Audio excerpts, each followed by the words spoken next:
Welcome back to my knitting channel. My name is Kim of extraknits.com, and in today's video tutorial I'm going to show you how to do the Norwegian purl stitch. So if you are not familiar with knitting at all, I do have a full tutorial on how to knit. You can go watch it. I'll have a link somewhere up here for you, so you can go click that and watch it if you like.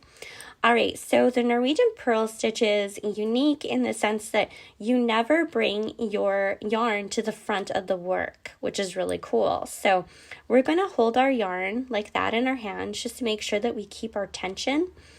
And we're going to lay that yarn right across it. We're not going to hold it out. We're going to lay it right across our finger because Norwegian knitting is kind of like picking. You pick the yarn, which I love. I love doing that. I feel like that there's more control with it. All right, so we're going to keep our yarn in the back, like I mentioned, and then we're going to take our right needle and we're going to put it underneath our working yarn and through that stitch as if to purl.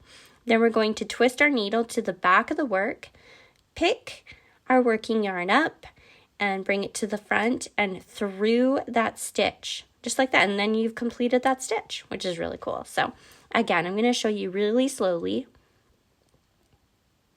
Remember, you go behind that yarn through the purl stitch, twist it to the back, pick up our working yarn, bring it to the front and through that stitch, and that completes the purl stitch, which is really cool. So once you get going on it, it's really fast and you're not going to dread having to purl. Because it's actually a lot of fun. It doesn't hurt my hands.